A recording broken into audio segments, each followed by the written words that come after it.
Usually when we talk about diagnosing a problem, whether it's like a broken engine or a broken arm, there's this comforting expectation of precision, right?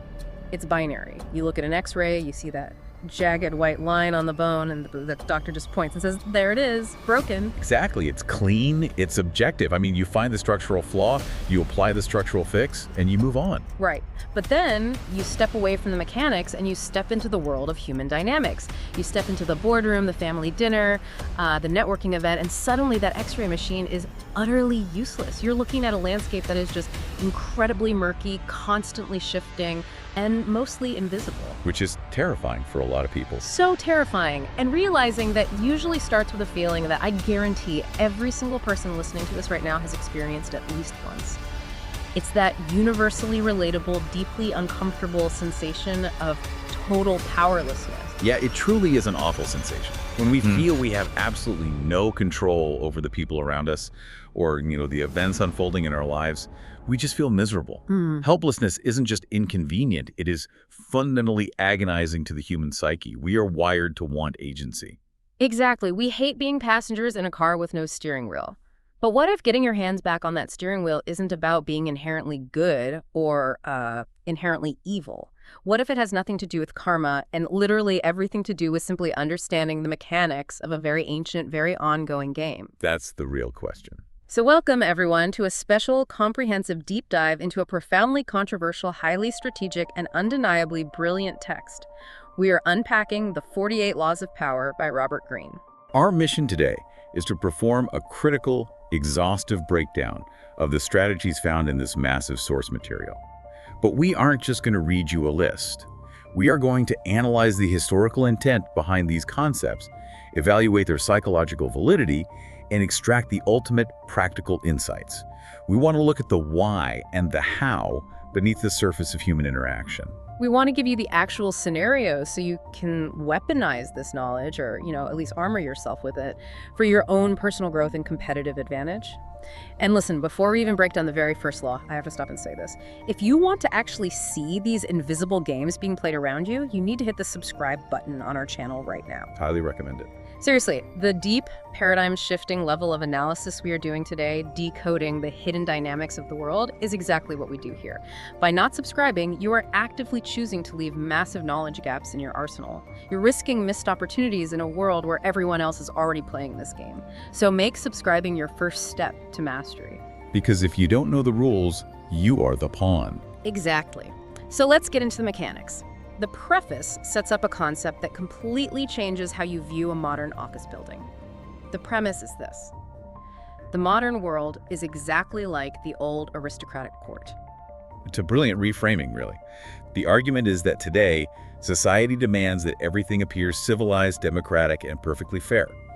We wear suits, we use corporate jargon, we have HR departments, but beneath that glittering, polite surface, the exact same dark human emotions, greed, envy, lust, resentment, are still simmering. Oh, for sure. We just stopped using swords and started using passive-aggressive emails. Precisely.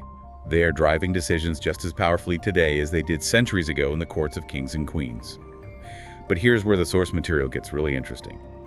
It explains that the people who claim to be non-players, the people who aggressively demand total equality, or who make a huge show of operating with complete, unfiltered honesty, they are actually deploying the most deceptive power strategies of all. Wait, really? The people demanding honesty are playing a game? Yes. This is a crucial psychological mechanism to understand. True powerlessness wouldn't publicize its weakness to gain sympathy. Someone who is genuinely helpless doesn't put on a grand theatrical display of their helplessness to manipulate the emotions of the crowd. When someone makes a massive show of their moral virtue or loudly broadcasts their vulnerability, it is a highly effective, subtle camouflage in the game of power. Oh man, it completely makes me think of playing a board game. You know that one player who sits down at the table and immediately says, "Oh, I'm so bad at this, I don't even know the rules, I'm just here to have fun, I'm not really trying." Right, the classic hustle. It's a total hustle. It is a calculated, whether conscious or unconscious strategy to make the other players drop their guard. They want you to think they aren't a threat so they can quietly amass resources while you're busy attacking the person who looks like the front runner. Exactly. And this brings us to the ultimate rule of engagement for everything we are about to discuss today. To gain power, you absolutely must master your emotions. You have to develop immense patience, and you have to see circumstances objectively. You must judge people by the effects of their actions, never by their stated intentions. People will always justify their actions with noble intentions. It's a smokescreen. That is such a massive shift in perspective. All right, so let's start with your immediate circle, part 1. The art of proximity. Because before you can conquer the world, you have to survive the egos immediately around you. Let's hit Law 1. Law 1. Never outshine the master. There is no ego more dangerous than the ego of your superior.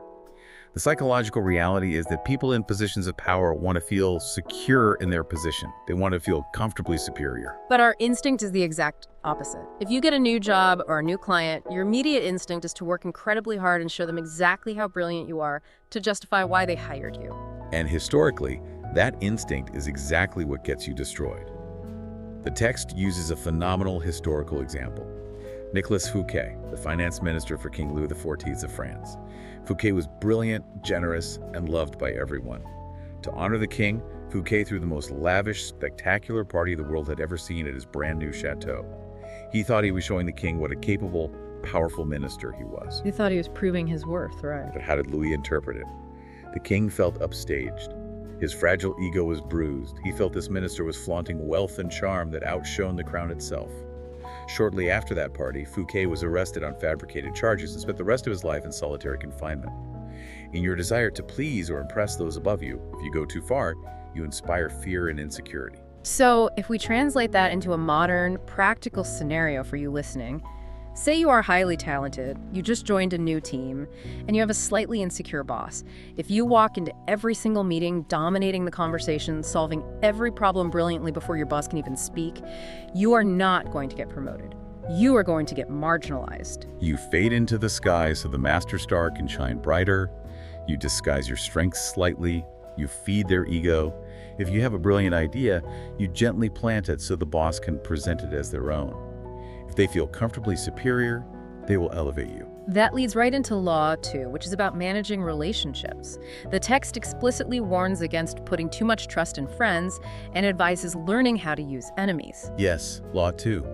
The psychology behind this is fascinating. In a professional or strategic setting, friends are actually highly volatile. Why? Because the boundaries are blurred. Friends expect favors. They feel entitled to your time and your resources. And because you are close to them, they're much more easily aroused to envy if you succeed where they fail. But the text argues that if you hire a former enemy, they are more loyal.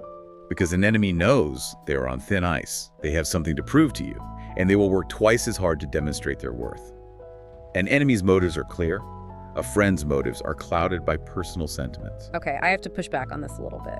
That sounds incredibly intense, almost paranoid. I mean, Yeah. A life where you view all your friends as potential betrayers and you surround yourself with defeated enemies, isn't that just a recipe for a miserable, lonely existence? It's a valid reaction, and it's Yeah. important to clarify the context here.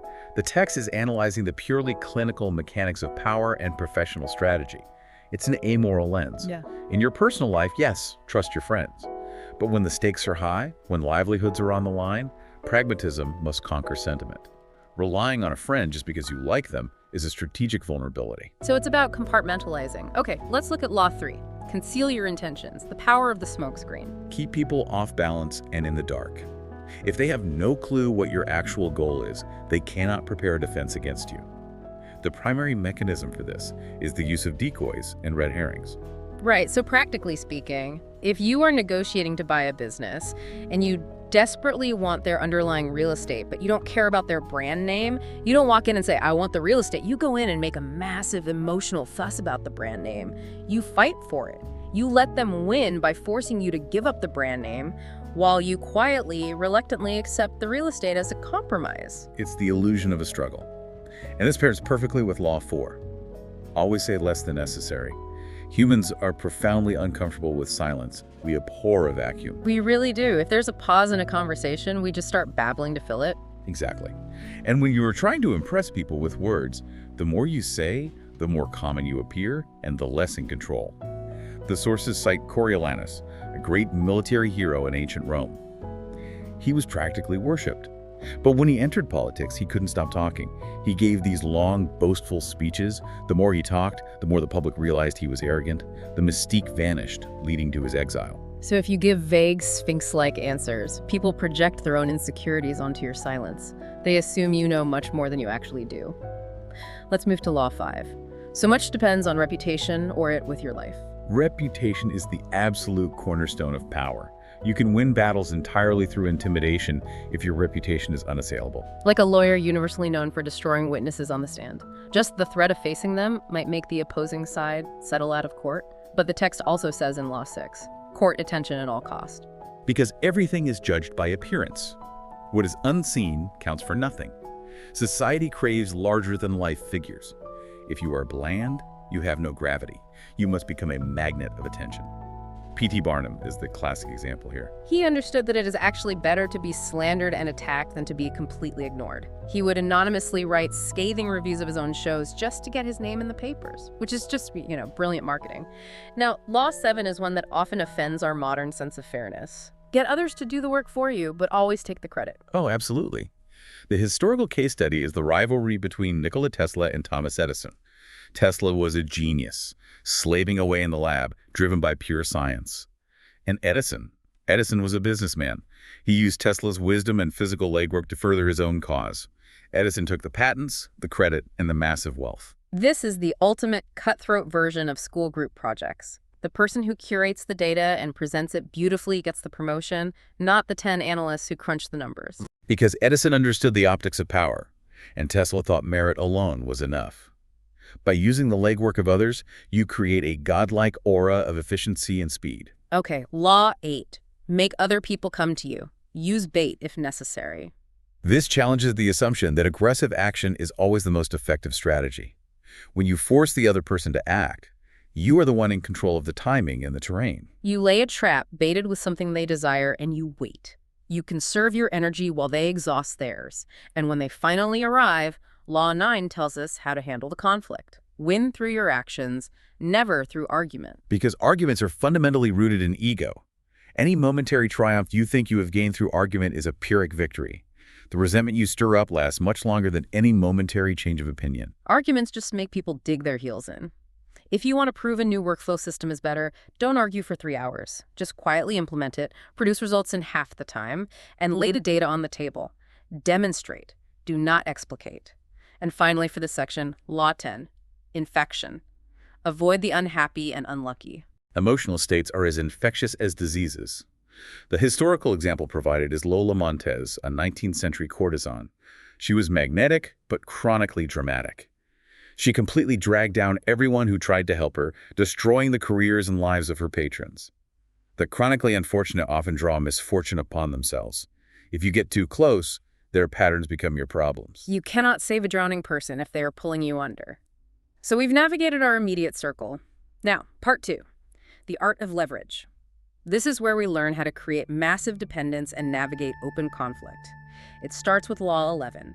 Learn to keep people dependent on you. To maintain your own freedom, you must always be needed. The more you are relied upon, the more freedom you actually possess. It totally flips the script. We usually think of independence as sitting alone in a cabin in the woods. But in human dynamics, isolation isn't power. Power means you are the linchpin. Exactly. The strategy here is to cultivate a highly specialized skill and critically never teach anyone enough so that they can do without you. See, but this is where people get stuck. If I am the only person who knows how to operate the legacy database at my company, yes, I am fireproof. But doesn't that mean I can never take a vacation or get promoted? That's the trap of tactical dependence versus strategic dependence. If you hoard a low-level tactical skill, you become a prisoner of it. The key is to make them dependent on your judgment, your relationships, or your vision. You want the master to feel they cannot navigate the political landscape without your counsel. That is high-level leverage. Strategic dependence. I love that. Now, Law 12. Use selective honesty and generosity to disarm your victim. It's a psychological Trojan horse. Humans are naturally suspicious, but open-hearted gestures of honesty deeply disrupt that radar. One sincere, honest move covers over dozens of dishonest ones. Because it creates cognitive dissonance. If you are generally ruthless, but you suddenly do something magnanimous for a rival, their brain literally short circuits. They think, maybe I misjudged them, and their armor drops. Precisely. And when you are in that inner sanctum, Law 13 applies. When asking for help, appeal to people's self-interest, never to their mercy or gratitude. We go to someone and say, remember when I saved your project 5 years ago? I really need a favor. And they shrink back. It feels like a debt being collected. Because pragmatism drives behavior, not sentimentality. Pragmatic people forget the past and focus on the future. You must appeal strictly to their self-interest. Show them what they gain right now. To figure out what that is, Law 14 says, pose as a friend, work as a spy. Knowing about your rival is critical. Every polite social encounter is an opportunity to probe for weaknesses and desires. You play the friendly confidant, but your mind is taking meticulous notes. But what happens when rivalry escalates? Law 15, crush your enemy totally. This traces back to leaders like Moses and ancient emperors. The reasoning is structural. If you enter a conflict and stop halfway because of mercy, you have made a fatal error. You've inflicted enough pain to create a sworn enemy, but left them with enough power to recover. You leave an ember alight, and eventually they seek revenge. They must be crushed in body and spirit. Now, shifting gears from annihilation to presence, Law 16. Use absence to increase respect and honor. Too much circulation makes your price go down. The more you are seen, the more common you appear. Familiarity breeds contempt. Think of a beloved TV show that runs for 4 flawless seasons and then ends. The fans obsess over it. Compare that to a show that stays on for 20 seasons and gets stale. Scarcity creates value. By withdrawing, you create an aura. Part of that aura is Law 17. Cultivate an air of unpredictability. Humans crave predictability.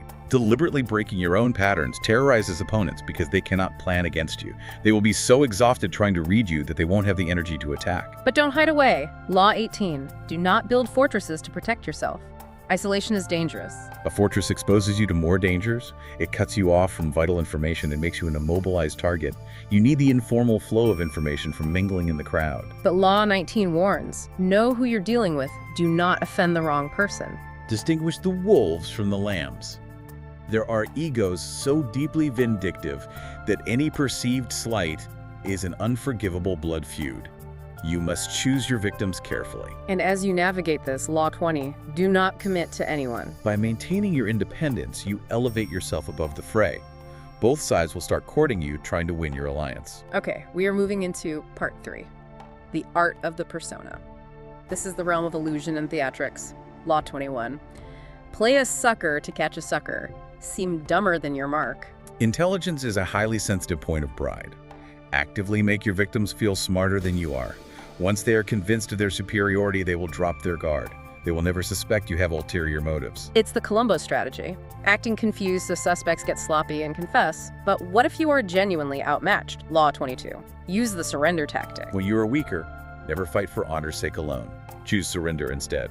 Surrender gives you time to recover and infuriates the conqueror by denying them the satisfaction of a glorious fight. While you wait, Law 23.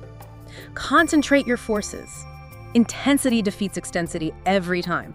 Find the one fat cow that will give you milk for a long time rather than flitting from patron to patron. To manage that patron, Law 24.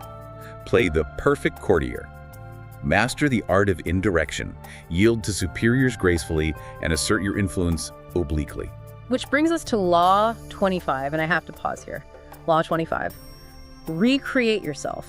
I really want everyone listening to absorb this because this is a massive, massive revelation. It is arguably the core of the persona. Right. From the time we were born, our family, our school, they hand us a script, you're the quiet one or whatever. This rule shatters that. The realization here is that your identity is completely malleable. It is a piece of clay. You can forge a new identity that commands attention. You don't have to accept the roles society foists upon you. It is a radical concept of self-authorship, viewing your public persona as a work of art. And listen to me, this deep, paradigm-shifting level of analysis, this breakdown of how to literally rewrite your own existence, is exactly what we uncover on this channel. If you are listening and your mind is expanding, you need to realize you're barely scratching the surface. By not being a subscriber, you are risking falling behind people who are actively using these tools to dominate their industries. Make the choice to take control of your image. Hit that subscribe button right now. Absolutely. Now, as you recreate this powerful persona, you must be meticulous in maintaining its purity. Law 26. Keep your hands clean. Your public image must seem to be a paragon of civility. which means you can't be publicly soiled by dirty work. So you master the use of scapegoats and cat's paws. You disguise your involvement.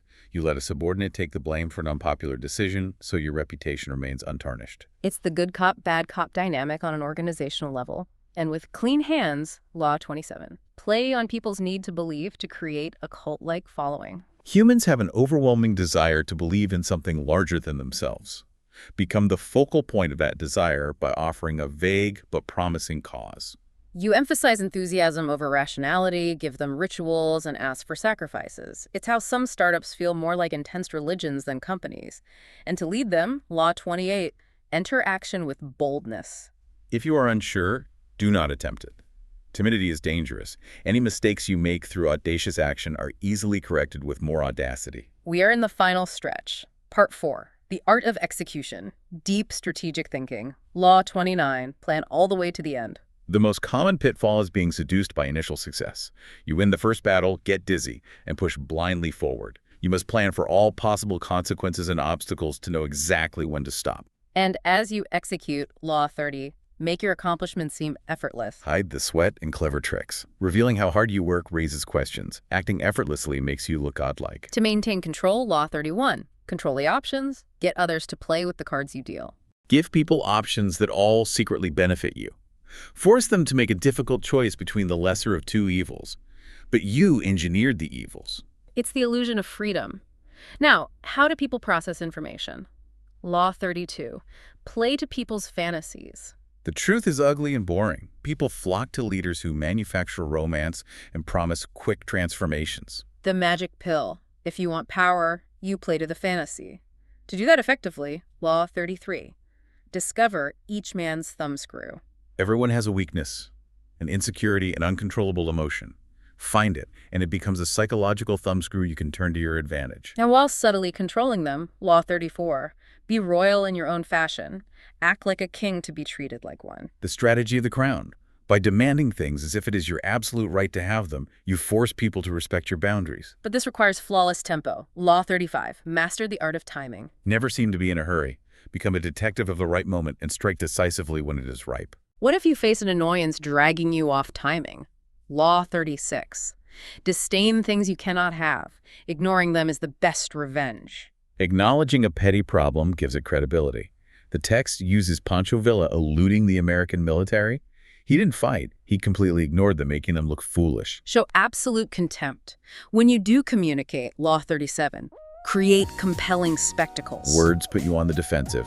Striking imagery and grand symbols communicate instantly and discourage questions. But be careful not to alienate people. Law 38, think as you like, but behave like others. Flaunting unconventional ideas bruises egos. Blend in, wear the standard uniform, and share originality only with tolerant friends. To agitate an enemy, Law 39, stir up waters to catch fish. Keep yourself perfectly calm while finding the chink in your enemy's vanity to rattle them. They overreact, and you look like the reasonable adult. This takes discipline, just like Law 40. Despise the free lunch. Free things involve a trick or hidden obligation. Pay the full price to keep yourself free of entanglements. And as you rise, Law 41, avoid stepping into a great man's shoes. If you follow a legendary leader, you must accomplish double to outshine them. Change course immediately to establish your own identity. When you face pushback during that change, Law 42, strike the shepherd and the sheep will scatter. Don't negotiate with troublemakers. Isolate or banish the single strong individual causing the stir. But for the loyal followers, Law 43, work on the hearts and minds of others. Coercion creates a backlash. Seduce people by operating on their individual psychologies and fears. A potent tool for this is Law 44. Disarm and infuriate with the mirror effect. Mirroring enemies makes it impossible for them to figure out your strategy and mocks them into overreacting. When you finally implement your grand vision, Law 45, preach the need for change, but never reform too much at once. People are creatures of habit. Make necessary changes feel like gentle improvements on the past to avoid a revolt. And as you cement power, Law 46, never appear too perfect. Envy creates silent enemies. Display harmless defects to appear human and approachable. Approaching the end, a warning. Law 47, do not go past the mark you aimed for. In victory, learn when to stop. Arrogance after a win pushes you too far. Set a goal, reach it, and stop. Finally, the ultimate culmination, Law 48, assume formlessness. Having a visible plan makes you a target. Be as fluid as water, adapting to everything because no law is permanently fixed. Wow. If we synthesize this sprawling journey, the overarching realization is profound. Power is an amoral, ever-shifting landscape. Yes, the ultimate lesson isn't just about memorizing tricks, it's about shifting your perspective, mastering your emotions, and developing an unshakable understanding of human psychology. Okay, so here is a final, highly provocative thought for you to mull over. We've talked about smokescreens, playing dumb, and crushing enemies. But think about this. If everyone in society suddenly mastered these exact laws, everyone perfectly detached, reading hidden intentions, using decoys, would society just collapse into a paranoid stalemate? Or would it force a crazy new evolution? Would radical, hyper-transparent honesty actually become the ultimate, unbeatable, formless strategy because absolutely nobody would ever expect it? That is a fascinating psychological paradox, the ultimate deception becoming the truth. It turns the whole game upside down. And listen, whether society evolves or not, the world right now is moving fast. The people around you are already playing these games. The invisible currents of power are flowing. To protect yourself from being manipulated, to achieve massive personal growth, and to guarantee you stop falling behind, you must join this community. Hit subscribe right now. Take control of the game, master the deep dynamics of power, and don't let yourself end up back in that car with no steering wheel. Make the choice to be the master of your circumstances. Subscribe now, and we'll see you on the next deep dive.